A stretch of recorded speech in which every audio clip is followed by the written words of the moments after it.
Today's topic is Vedanta and Interfaith relationships.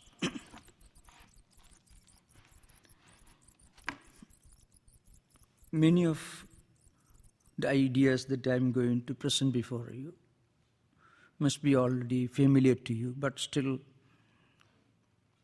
I am approaching the topic from a historical angle. The history of interreligious encounter goes back to the 3rd century BC in Vedantic tradition. Many of you, at least some of you, may have seen a wheel which is called Dharma Chakra on Indian flag. That wheel is called a wheel of Dharma. It is symbolic of the movement and evolution of the cosmos and also human life, according to the principles of Dharma as taught by Lord Buddha. Now, this symbol was, for the first time, popularized by a great emperor who was a conqueror of most of today's Southeast Asia, including India, Afghanistan, Pakistan, Burma, Bangladesh, Sri Lanka, and many parts of Central Asia. He fought a most bloody war, maybe 226 BC. And in that war, hundreds of thousands of people were killed. So he was deeply moved by this terrible human tragedy. Hundreds of thousands of people killed in a single battle, which was waged over a period of almost 45-50 days, in a field consisting of several towns and villages. After the battle, he underwent a complete transformation and he became a Buddhist. He banned the slaughter of human beings in the name of war and religion.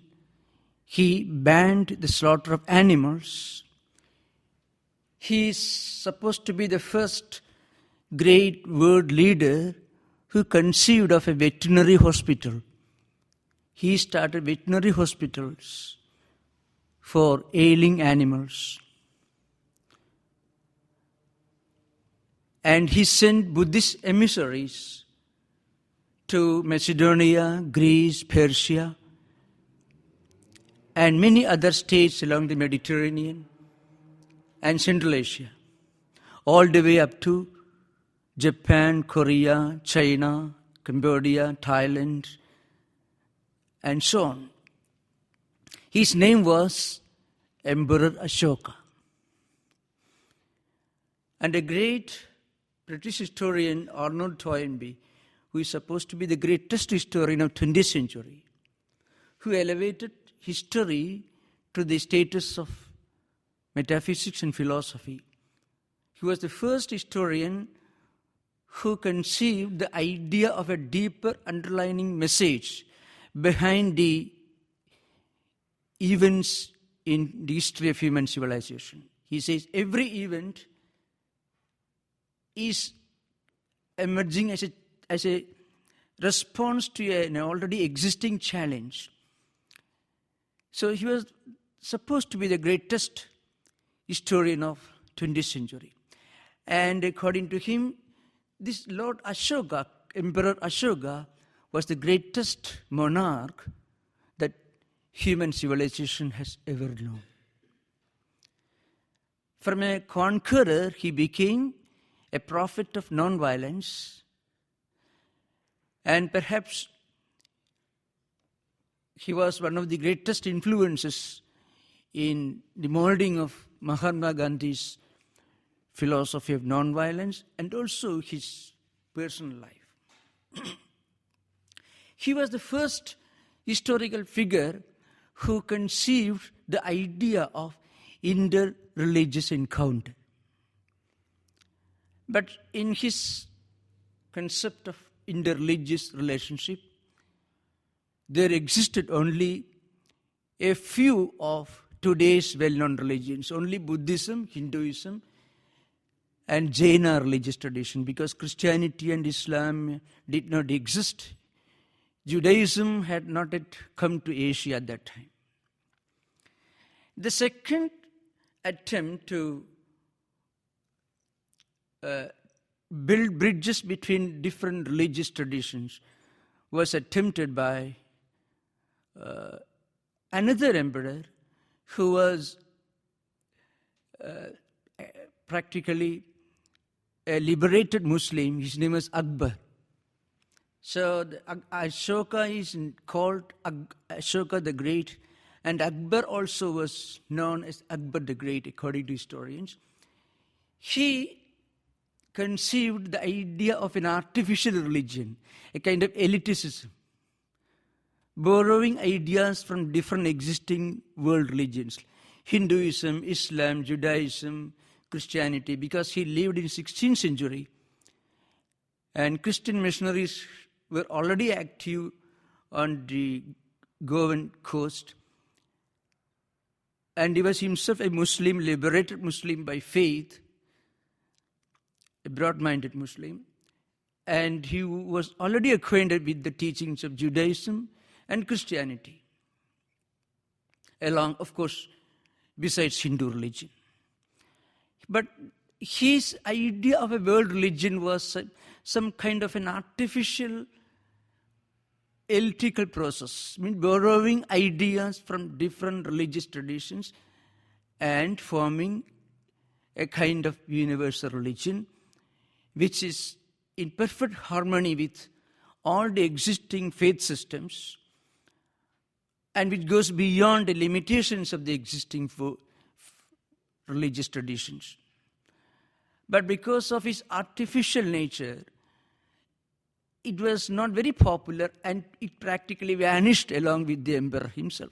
After his passing away, it was never even heard of, because it was more like an intellectual idea confined to a few intellectual groups. Now, in today's world, you find three distinct approaches in inter-religious encounter, inter-religious dialogues. The first approach is sometimes known as the exclusivistic approach, which is really not very different from a fanatical approach, which is not very popular, which is not in vogue any longer. It believes that only one religion is true, all other religions are either wrong, false, or inferior. It is a kind of religious fundamentalism, doctrinal fundamentalism, not in terms of action, kind of doctrinal, theological fundamentalism or fanaticism. But that is now out of fashion because of the opening up of the world in terms of cultural and ideological changes and new developments, that exclusivistic approach or religious exclusivism based on exclusivistic claims that only one religion alone is true, all other religions are wrong or false. That idea is slowly disappearing, though it may be still held by a few people, a small number of fundamentalists, but still even they do not openly talk about it any longer. The second approach is syncretism. It is just the opposite of exclusivism. Those who hold an exclusivistic view consider their religion alone as the true religion, the right religion, and God as a special arrangement with them. they belong to God. Those who do not belong to their religious tradition are in the hands of the devil or the Satan. Sometimes they use the word Beelzebub, or they use the old biblical terms. Now, as I said earlier, it's no more in fashion. The second approach, it's called the syncretic approach, is the very opposite. It is very broad-minded, very Catholic in their approach, very compassionate towards all religious traditions.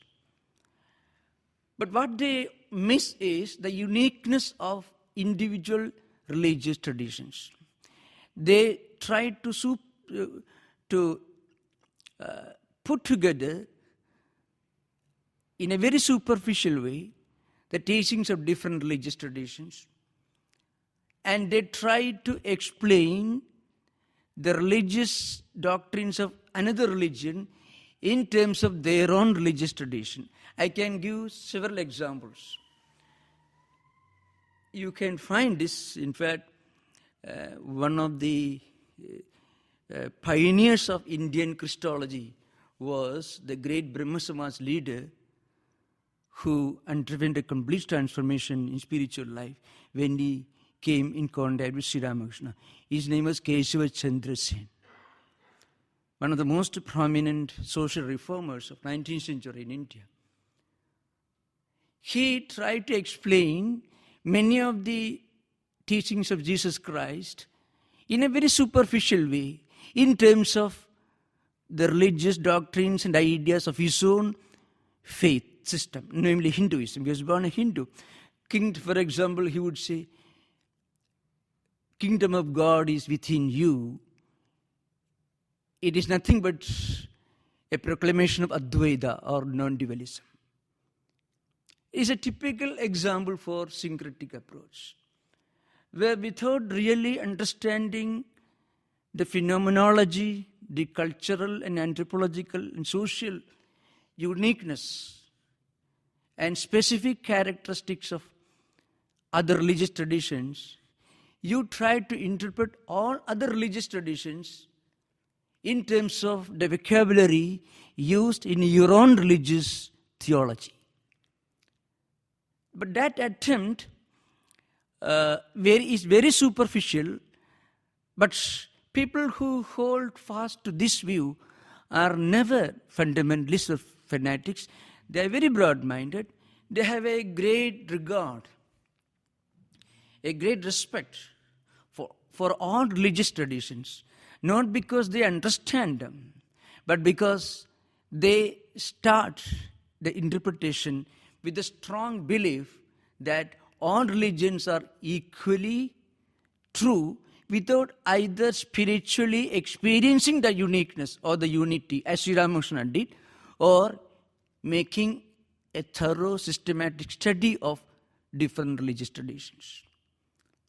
This approach is sometimes called syncretic approach. Some of these views could be found in the writings of Toynbee, or not Toynbee, because they often try to interpret Judeo-Christian tradition in the language of Hindu, Vedantic, Buddhist tradition, without really understanding the unique sociological and anthropological and cultural characteristics. Because every prophet is burdened with the bandwagon, with the baggage of his own cultural heritage, his inherited past. He has to speak the language of his people among whom he is born. And he has to use the vocabulary of the culture to which he is born. And he is also burdened with the burden of his own prophetic heritage. But Vedantic approach is somewhat different. Vedanta also believes in the unity and oneness of religious traditions. It is not a syncretic approach their approach comes very close to what is well known today as the dialogical approach in interfaith encounters. When you have a dialogical approach, on the one hand, you recognize that there is a spiritual content which is common in our religious traditions. Love, compassion, humanness, all these, which are common in the teachings of all the great world religious prophets.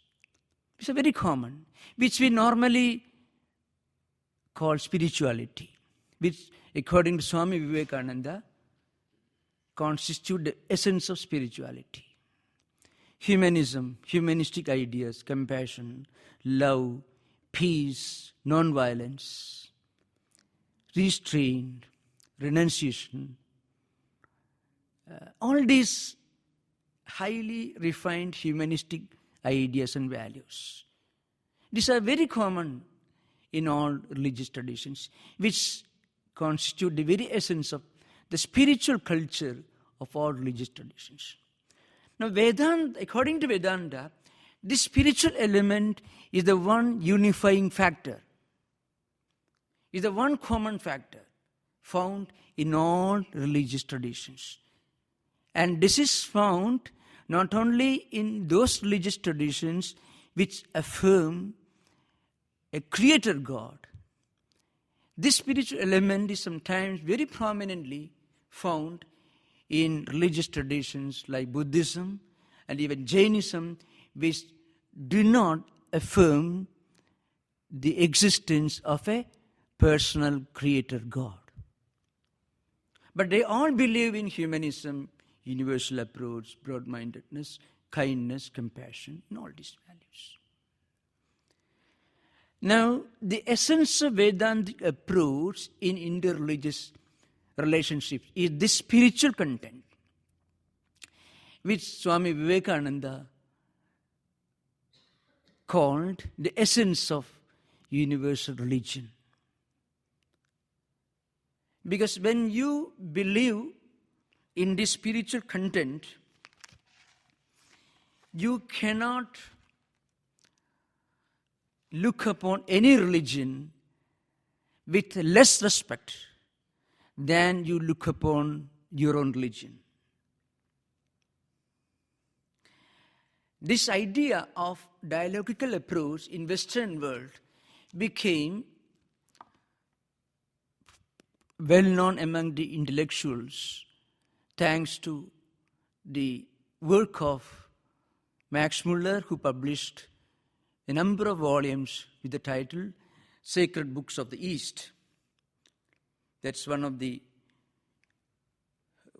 most prominent publications which helped in spreading this dialogical approach.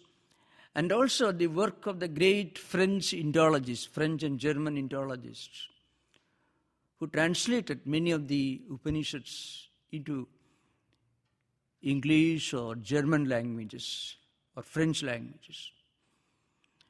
The efforts of Schopenhauer, who wrote articles on Vedanta in German publications, the translation of 60 Upanishads by Paul Deussen into French, which are now available in English translation, which of course he got from the Latin translation of 50 Upanishads by Aquitain Duperreau, which came out in 1801. Now, these publications have helped a great deal in spreading the idea that behind and above the apparent contradictions and differences and distinctions, there is the underlying unity of spiritual content in all religious traditions. And any effective interreligious relationship to be productive and useful for humanity should be based on this fundamental doctrine, that in all religious traditions, in the teachings of all great religious prophets, behind and above all these apparent contradictions in terms of language, vocabulary, cultural ethos, there is the underlying current of unity, the content, the spiritual content behind all this.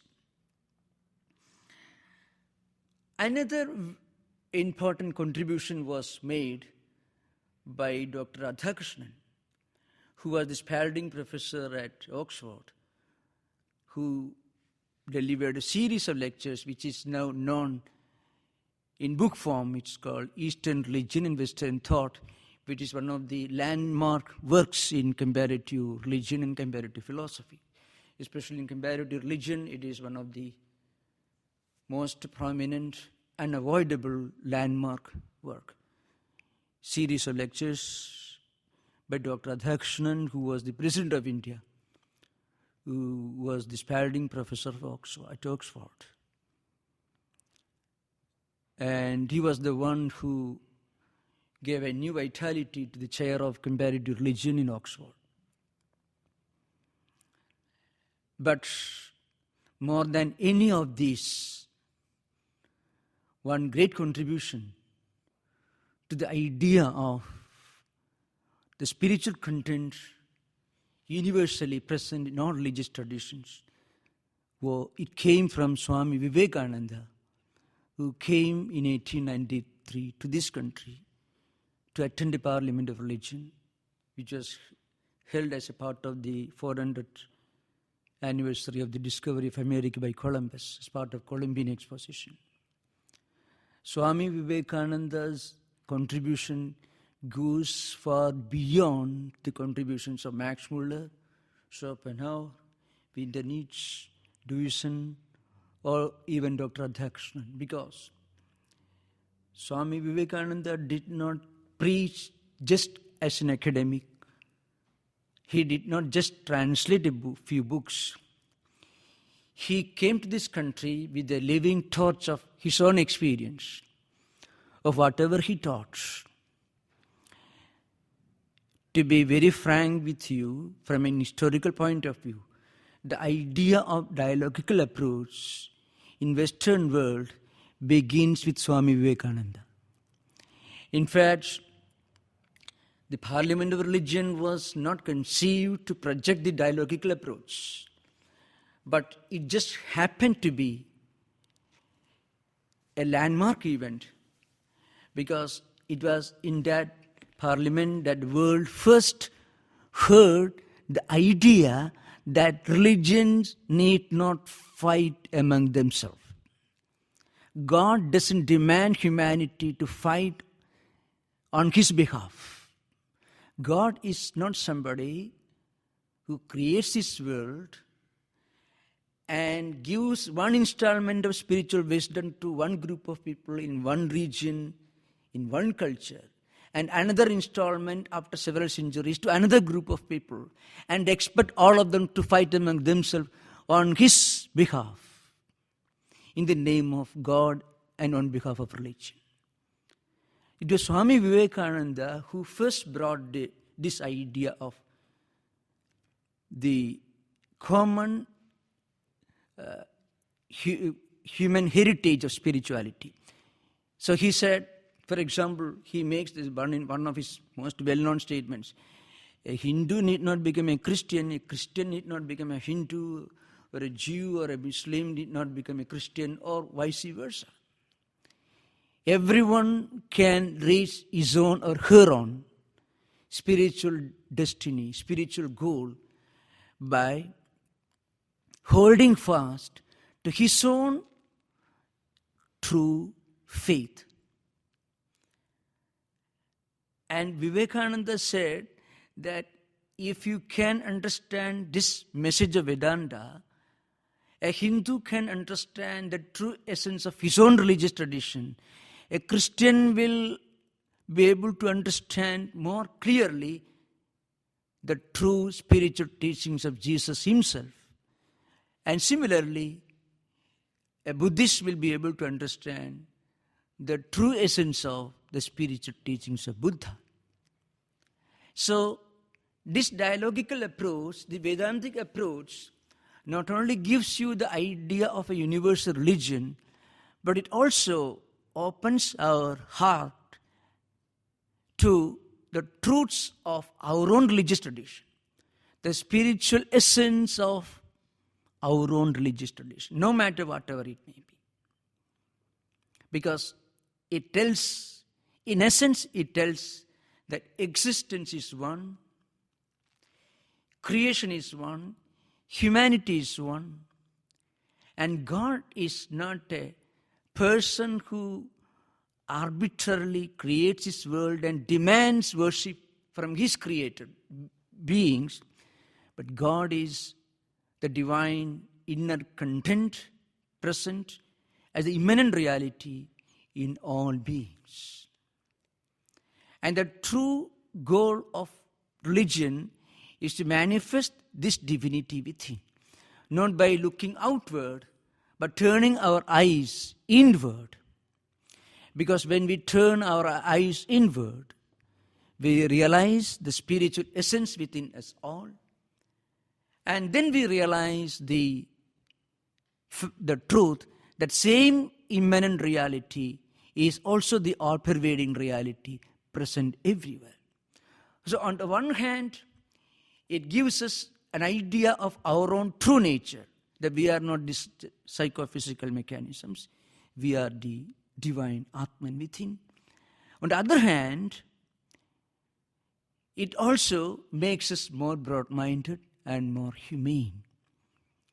Now, if anybody, no matter what religion he or she belongs to, or even if she or he is a non-believer who denies God, can be spiritual. That is the language of Vedanta. So in a way, it completely unifies mankind. The thin barrier between believers and non-believers vanishes. The barrier between the secular and spiritual also vanishes. Because it essentially believes in the unity of existence and creation and the immanence and omnipresence of God. Now, as I said earlier, Swami Vivekananda's contribution goes far beyond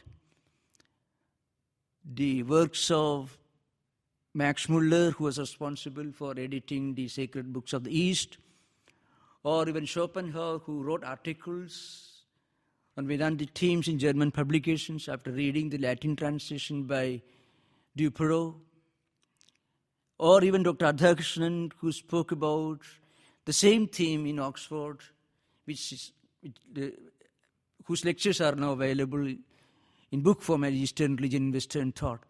Because Swami Vivekananda brought the living torch of ancient spiritual wisdom and preached and taught on the basis of his own experience, an experience which he himself had, an experience which was transmitted to him by his own great teacher, Sri Ramakrishna Paramahamsa, whose very life was a kind of laboratory in which different religious traditions were experimented, subjected to experimentation, as a chemist makes use of his laboratory, who practiced all religious traditions,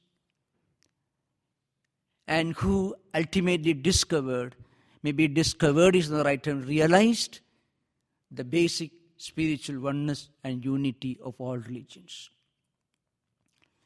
But we should remember that this idea was not altogether new. This idea is found in one of the most ancient books like the Mundagopanishad, or in the Mandukya Karika, which is a commentary on Mandukya Upanishad, or maybe the oldest religious work in the world and most sacred for Vedantic tradition, Rigveda. Rigveda Samhita has got a famous verse, Indram Metram Varunam Agni Rahu Atho Divyasa Suparno Garutman Ekam Sat Viprabha Gudha Vadanti Agnim Yamam Madhurishwanamahu. This essence of the statement is this. Different names of gods, whether you call, whatever name you may call in your own language and our own independent languages. These are all different names, but the essence, the implication behind this variety of names is the same. Ekam Sat, reality is one. This idea is put in a very graphic, picturesque style in another Upanishad, Mundaka, which comes in the Atharva Veda. You think of different rivers. Different rivers, suppose there are 100 rivers, they all empty their waters into the ocean. Before they reach the ocean, they are different. They have different names. They are called by different names. They take different routes to reach the ocean. But once they empty their waters into the ocean, this plurality and diversity, duality, differences and distinctions completely vanish. They merge with the ocean. Similarly, anybody in the world, no matter what religion she or he may belong to, or no religion at all, or even if she or he is a total non-believer, still, if you lead a pure, noble, unselfish life, you can reach the spiritual destination. So there is a very important statement in Swami Vivekananda. It's not so well known. The statement is this: we don't know whether God exists or not, but you lead your life in such a way that if such a God exists, He will accept you. You need not accept Him. We need not accept God. God is not such a miserable being sitting somewhere who insists that you should worship Him. If you don't feed Him, He will be hungry. If you don't worship Him, He will feel insulted, belittled.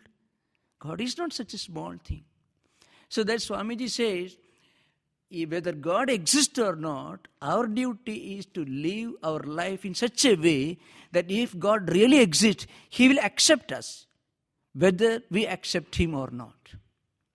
That was Buddha. That was the founder of Jaina religion. Jaina Vardhamana Mahavira, who was the greatest prophet of the philosophy of non-violence. Many of us, in fact, mistakenly interpret Gandhian non-violence as a legacy from Buddhism. No.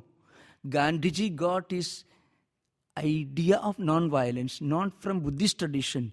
He got it from Jaina tradition. Because Vardhamana Mahavira was the founder of Jaina religion, which later got merged in Hinduism, more or less, culturally.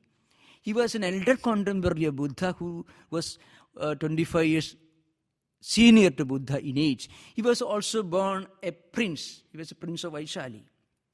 Gave up the kingdom, went to a cave and did penance for decades.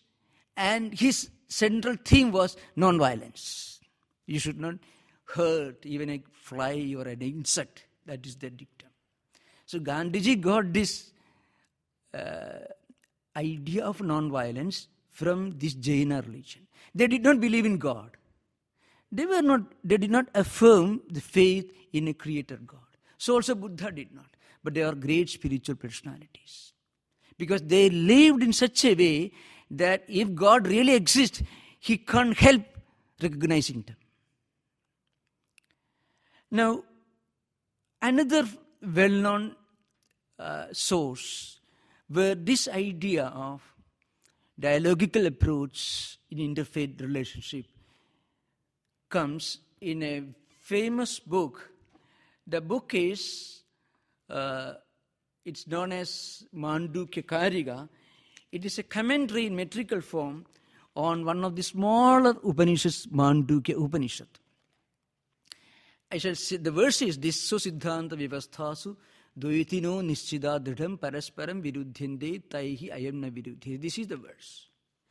The meaning is this: people who believe that their own path alone is true and all other paths are wrong fight among themselves because they have to show that their own path is right, and not only that, they have also to show that all others are wrong.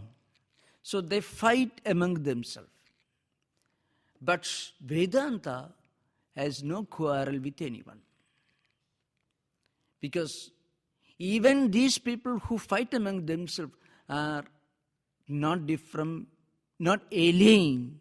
They are not strangers. They are not enemies of Vedanta. Because Vedanta has no quarrel with anyone. You cannot quarrel with your own hands and legs and your feet. If you hit your own head, you will feel the pain. In fact, that is the commentary of the great teacher Shankaracharya. Shankaracharya uses that term in this commentary. He says, Taihi anyone virodhibhihi asmadiyoyam vaitiko dharma sarvananyatvad atmaigatva darshana paksho na viruddhide tatha suhastapadadibhihi evam ragadveshadi doshanaspadattvad atmaigatva buddhireva samyak darshanamiti abhiprayaka. Shankaracharya is a great commentator on this verse. He says, this Vedanta has no quarrel with anyone. Because they don't look upon others as strangers, alien, or foreigners, or newcomers, or alien from them, different from them. They are not different, because Atman is the only reality, and Atman is all-pervading. Atman, or Supreme Consciousness, is present in all beings as an immanent reality. It is also the omnipresent reality. So with whom to fight? There is no otherness, because there is no other. Therefore, this Vedanta, by Vedanta, here we mean the non-dualistic philosophy or Advaita, has no quarrel with anyone. Because to quarrel with somebody, you should have somebody who is distinct and different from you. Everybody belongs to you. And then there is a famous statement in Sanskrit. It says, Yatha sukhastapadadibhihi kadajit aghade kride vidvesho na jayade parabuddhya bhavat sarva ananyatvad ityartha. Meaning is this. See, just as we don't fight when we hurt our own, suppose we feel pain somewhere, we don't hit your head with your own hands, because you are going to feel the pain. So we cannot quarrel with anyone, because there is no other, there is no otherness.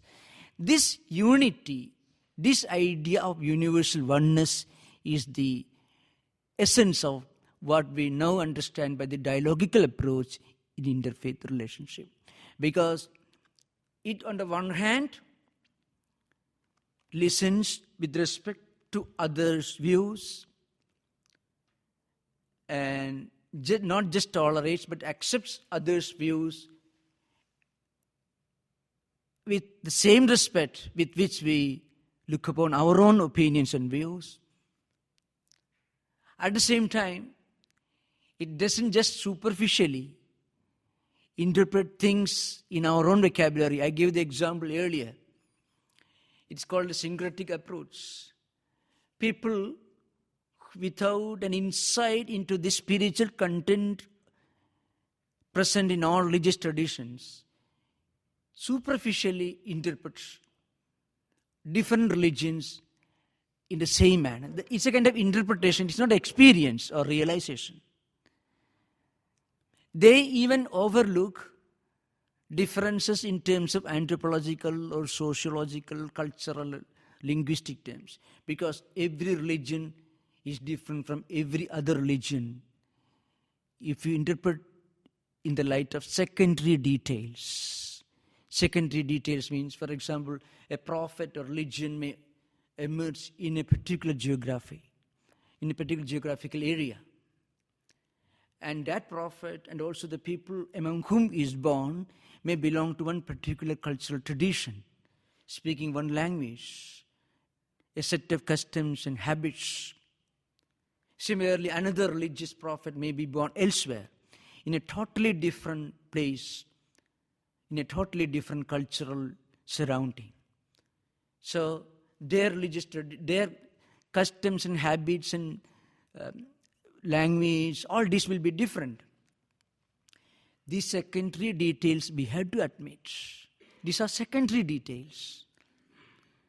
Vedanta, or dialectical approach, recognizes the uniqueness of or the distinction with regard to secondary details, like the cultural, sociological, anthropological differences or different religious traditions. But it also recognizes that behind and above all these distinctions and differences, there is one underlying unity, and that underlying unity is the spiritual content. And this spiritual content is described in terms of harmony, peace, non-violence, love, compassion, broad-mindedness, a desire for the well-being of all, self-restraint. All these are the values, which is completely free from fundamentalism, fanaticism, narrow-mindedness of any kind. So, behind these distinctions, there is a oneness which is based on spiritual unity of creation. That's why Swami Vivekananda defined Vedanta, or religion, as the manifestation of divinity already in man, already in all of us, man or woman, who may. And this divinity is present in all beings.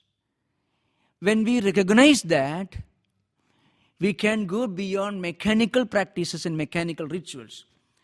There is a famous verse in which the author says,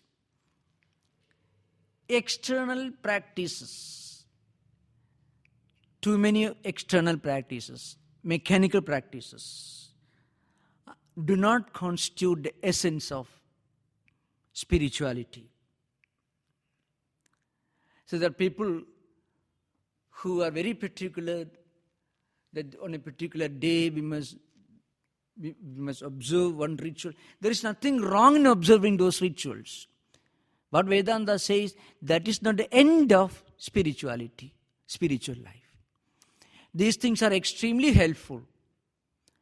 External rituals, external practices are very helpful, but they do not constitute the end, the whole of spiritual life. A very interesting verse is there in the old book, you may have heard Mahabharata, which contains more than 100,000 verses and which contains Bhagavad Gita. The verse is this: Masa pakshopavasena manyende yat tapojanaha atmatantropaghadastu na tabastat sadamadam tyagascha sannadhischeva shishyade tapa uttamam sadopavasi sabhaved brahmachari sada bhaved. This is a Sanskrit verse. I shall explain in detail in English. The idea is this: penance on a particular day, fasting on a particular day, practicing external rituals on certain special occasions. All these are good. But all these are necessary steps, means to reach a higher goal. The higher goal is the realization of the unity of existence, the presence of divinity in all of us. Once we realize this, then that person is always doing penance. If a person realizes the spiritual unity of creation, the presence of the divine within all of us, and if it makes him more humane, more compassionate towards other human beings, at the same time enjoying harmony and peace within, that person is always doing fasting, penance, praying, because whole life becomes spiritualized. Every moment becomes a kind of spiritual act. worship of God existing in the form of this universe. Every thought becomes meditation. And the thin barrier between the secular and spiritual vanish. The secular merges with the spiritual. This is the goal of human existence. Now, once this becomes the foundation, the foundation of interreligious relationship, then we can accept all religious traditions, all religious prophets, because they all taught essentially the same spiritual truth. The language they used may be different. The vocabulary may be different. The cultural ethos, the parables, for example, may be different. Many of the great prophets taught through parables. Parables are essentially related to the cultural, anthropological, and sociological background in which the prophet takes his or her birth. These may be different, but behind these differences and distinctions, there is the essence of spiritual content, which is the common legacy of humanity and which is the common legacy of all the great spiritual religious teachers the world has produced. Not only those who are founders of religious traditions based on theistic belief in a God, but also those great spiritual teachers who taught these great spiritual truths. They may not have necessarily taught us to worship a God. They may have taught us to practice certain universal spiritual truths, because spirituality goes beyond religions. True religion is spirituality, but religion as we understand today may not always be spiritual, because people give very, very often highly mechanical and ritualistic interpretation to religious traditions. All religions in their true essence is spirituality. That is the view of Vedanta. So if we can have this Vedantic approach as the essence of dialogical approach in interfaith encounters, interfaith relationship, perhaps we can really experience harmony and peace within. At the same time, we can become better human beings in our interaction with people living around. Thank you. Namaskar.